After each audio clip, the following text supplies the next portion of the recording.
You know how in the movies, it's never just one hero saving the day, right? It's always a whole team. Well, in machine learning, it's pretty much the same idea. Instead of putting all our faith in a single model, we can build a super team of models that work together to get a way stronger result. So let's dive into this and look at 3 really powerful ways to build that team: bagging, boosting, and stacking. Look, if you've ever built a model, you know this feeling. No single one is ever perfect. It's this constant balancing act. Maybe it gets an A+ on the data it's already seen, but then it completely fumbles with new data. That's what we call overfitting. Or maybe it's just too simple and it misses the whole point. That's underfitting. And this is the fundamental challenge we're always trying to solve. And this right here, this visualizes that dilemma perfectly. The bias-variance trade-off. See, on one side, you've got high bias. Your model's too simple. It's underfitting. On the other side, you've got high variance. The model's so complex it starts to memorize noise, it's overfitting.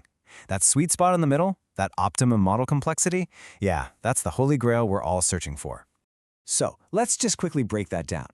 Bias is basically the error you get from your model having some wrong assumptions baked in. Think of it like a model that's just stubbornly simple and it keeps missing the target in the same way every time.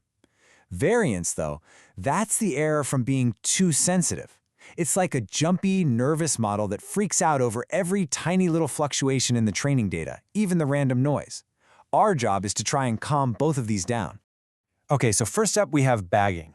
And honestly, if you've ever been stumped on a decision and asked a whole bunch of friends for their opinion just to get a more balanced view, then you kind of already get the idea behind bagging. It is all about using the wisdom of the crowd to create stability. So what's bagging's main job? It's all about fighting high variance. It's designed to take those models that are a little too complex, a little too prone to overfitting, and just stabilize them. It does this by averaging out all their individual quirks. So how does it actually do this?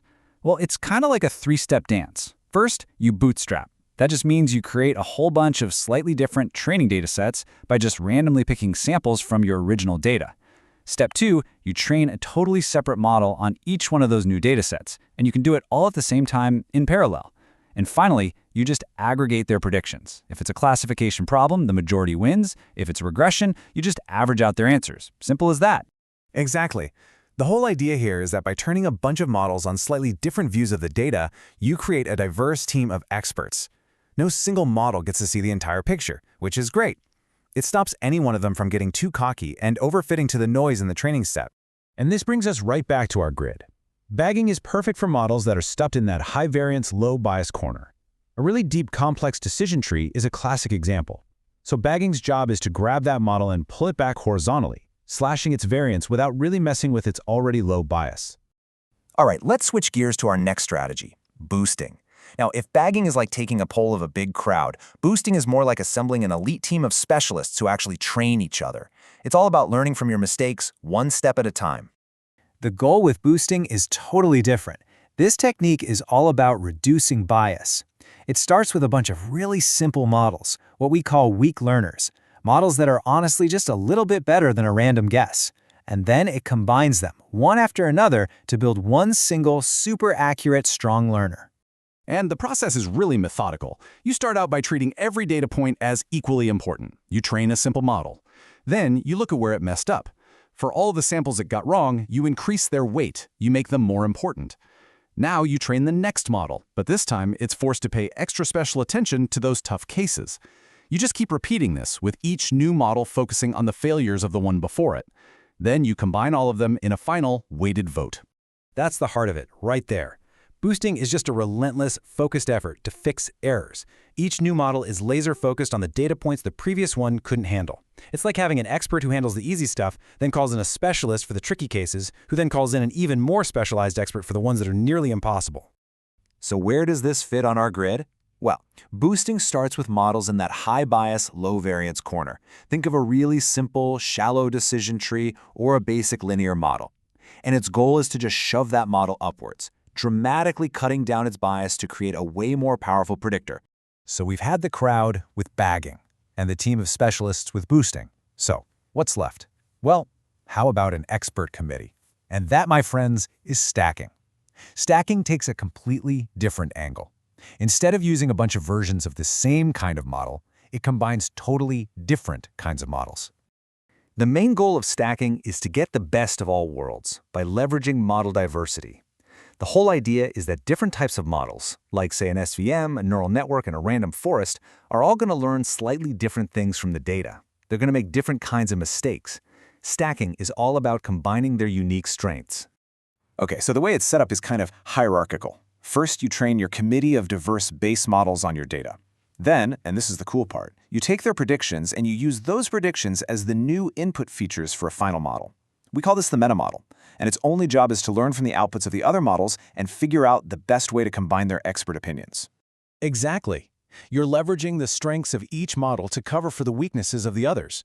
It's just like having a committee with an engineer, a doctor, and a financial advisor. They each give you their expert take, but you have a final decision maker, the meta model, who listens to all of them to make the best possible choice. Okay, so we've met the players. Now for the million-dollar question. How in the world do you choose which one to use? Because it's not always about just picking the one with the flashiest accuracy score. In the real world, we've got to balance that performance against real-life things like deadlines and compute budgets. This table does a great job of putting them head-to-head. You can see right away how different they are. Bagging is all about variance, using similar models in parallel. Boosting targets bias, training similar models one after another. And stacking is all about diversity, using different models in a hierarchy. Their goals and the ways they work are fundamentally distinct. Now this is interesting. A study in PMC actually looked at this and framed the choice in terms of algorithmic profit, which is basically just performance minus cost. And they found a really clear trade-off. Boosting usually gets you higher accuracy, so it's your go-to when performance is absolutely everything. But bagging is way more cost-efficient, which makes it the winner when time or computing resources are tight. So why is that? Let's look at how the costs scale. With bagging, because you train all the models at the same time, the training time barely goes up as you add more models. It's almost constant. But boosting is sequential, so its time cost grows in a straight line. But here's the real kicker, the computational cost. For boosting, it can increase quadratically. For bagging, it only increases linearly. That makes boosting way more resource hungry as you scale things up. So what does this all mean for you in practice? Well, here are some rules of thumb. If getting the absolute highest accuracy is your main goal, you should probably reach for boosting. If you're dealing with noisy data, or if you just need an efficient, robust solution that won't take forever to run, bagging is your friend. And if you already have a few different, strong models and you want to squeeze out every last drop of performance, then it might be time to give stacking a try. At the end of the day, there is no silver bullet here. There isn't one best method. The real champion is the algorithm that's the right fit for your specific problem, your unique data, and, let's be honest, your real-world constraints like deadlines and budgets. It's a strategic choice every single time. And that leaves you with a question to think about for your next project. What's going to be your guiding star? Are you going to chase that absolute peak performance no matter the cost? Will you prioritize efficiency? Or is it all about taming the complexity of the problem in front of you? The choice is yours.